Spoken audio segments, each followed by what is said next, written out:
Bapak Ibu yang kekasih dalam Kristus Yesus Tuhan kita, terimalah salam dari kami, HKBP Kernolong, HKBP tertua di luar Pulau Jawa, yang senantiasa setia menemani saudara.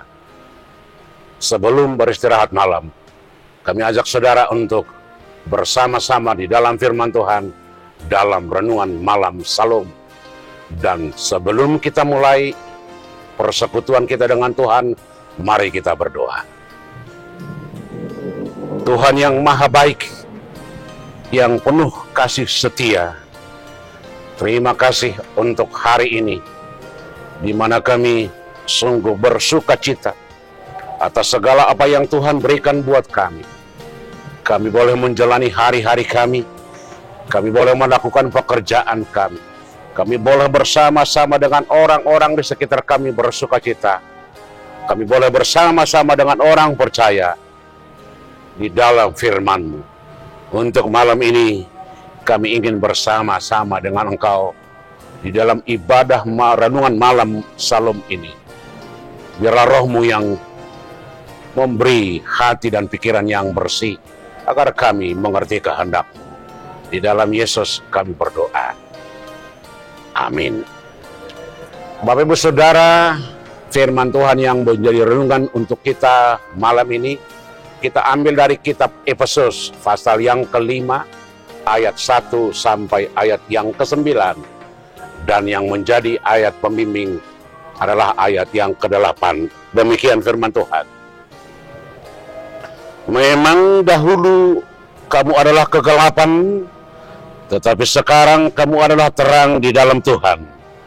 Sebab itu hiduplah sebagai anak-anak terang. Demikian firman Tuhan. Saudara-saudara, Paulus sang penulis renungan ini, firman ini, membuat suatu gambaran yang jelas bagaimana orang-orang percaya dan bagaimana orang-orang tidak percaya. Paulus memberi gambaran seperti terang dan gelap. Di sisi lain seperti malam dan siang, dan juga antara bangun dan tidur. Perbedaannya sangat jelas. Terang adalah penuh dengan kepastian, pembawa kebahagiaan, pemberi kehidupan, pemberi sukacita. Segala sesuatu dapat kita lakukan kalau di dalam keadaan terang. Oleh karena itu, bagi Paulus, orang-orang yang percaya kepada Tuhan, orang-orang yang sudah mengikut Yesus, hidupnya adalah hidup seperti anak-anak terang. Artinya, hidupnya harus jelas, pasti, tidak ragu-ragu, tidak ada ketakutan. Coba kita bayangkan atau kita bandingkan dengan suasana gelap. Kalau kita berada dalam suasana gelap, di sana akan diliputi rasa takut, rasa keraguan-raguan, penuh dengan misteri, dan penuh dengan hal-hal yang tidak kita inginkan. Kita ambil contoh sederhana. Seandainya lampu di rumah mati, dan keadaan rumah gelap, kita tidak tahu mau jalan kemana, mau berbuat apa, dan apa yang kita lakukan, kita akan terjebak dalam lingkaran kegelapan itu. Dari kamar ke ruang tengah sudah biasa kita lakukan, kita jalani, tetapi ketika malam gelap, itu akan membawa bencana bagi kita. Jangan-jangan kita terantuk kepada pintu, atau bisa kita senggol meja atau kursi, karena tidak ada yang pasti, tidak ada yang gelap. Inilah ajaran Paulus kepada jemaat di Efesus.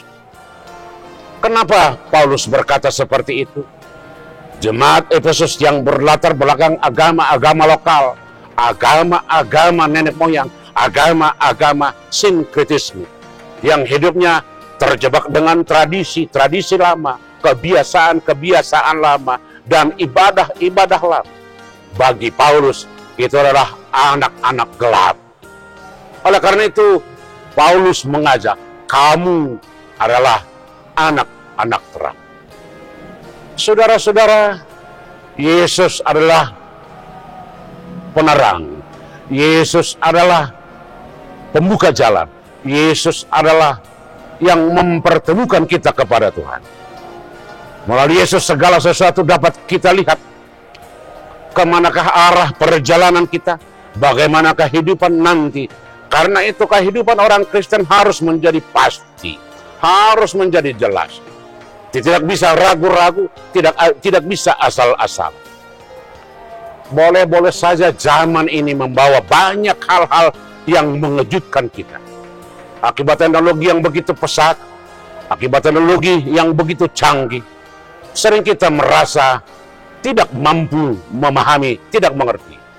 Perjalanan atau kemana kita besok seakan-akan gelap.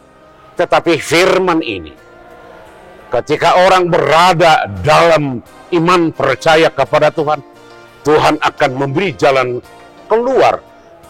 Tuhan akan memberi jalan yang baik. Tuhan akan menolong, Tuhan akan membantu. Karena itu, kita juga akan membawa terang kepada orang-orang lain. Bukankah itu pesan Tuhan Yesus ketika dia berbicara, memberikan firman Tuhan dalam khotbah di bukit, di Matius 5 ayat 13 dan 14, kamu adalah terang dunia dan kamu adalah garam dunia. Terang yang sesungguhnya, terang yang membuka segalanya, terang yang menerangi kegelapan, yang dibawa oleh Yesus dan kita terima. Itu juga kita tampilkan dalam kehidupan sehari-hari, supaya orang-orang di sekitar kita, ketika orang dalam suasana ketidakberdayaan, ketika orang dalam suasana duka cita, kehidupan orang Kristen harus membawa sukacita, membawa kebahagiaan, membawa damai, mengerahkan setiap orang.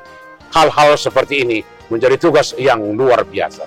Mari kita tinggalkan kebiasaan-kebiasaan lama, kegelapan-kegelapan selama ini.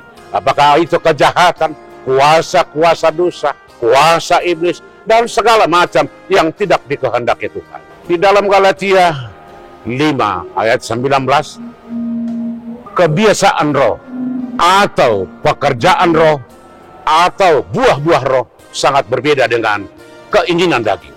Keinginan daging adalah perselisihan, perseteruan, kecemburuan, iri hati. Sementara buah-buah roh adalah sukacita dan kedamaian. Buah-buah roh adalah buah-buah terang, buah-buah anak-anak terang yang membawa segala yang baik kepada semua orang. Sementara buah dari kegelapan akan selalu membawa malapetaka, membawa bencana, dan membawa kehidupan semakin tidak benar. Hari ini kita diingatkan Tuhan yang telah datang ke dunia, membuka seluruh apa yang tersembunyi, membuka tabir kegelapan, membuka seluruh apa kuasa jahat dan menaklukkannya. Tetapi terang itu sudah berada di tengah-tengah kita sekarang. Dan itu juga yang kita pakai untuk berjalan di dalam suasana, dalam keadaan, atau di tengah-tengah perubahan zaman yang luar biasa ini. Biarlah terang Tuhan, biarlah kasih Tuhan, biarlah semua apa yang Tuhan berikan, kita pakai untuk menerangi dunia ini, agar dunia ini terbebas dari kegelapan. Amin, kita berdoa. Bapa di sorga, di dalam Yesus yang adalah terang yang sesungguhnya, terima kasih yang membuka tabir kegelapan kepada kami, sehingga kami dapat mengerti apa yang akan kami jalani dan apa yang akan kami kerjakan. Bapa di surga, biarlah roh-Mu yang menguatkan kami dan membuka hati pikiran kami, agar kami diterangi dan dapat melakukan seturut dengan kehendak. Malam ini kami ingin beristirahat. Biarlah roh-Mu yang menjaga kami, memberkati kami. Terima kasih. Hanya di dalam Yesus kami berdoa. Amin. Anugerah Tuhan kita Yesus Kristus, kasih setia Allah Bapa, dan persekutuan dengan Roh Kudus kiranya menyertai saudara-saudara sekalian. Amin.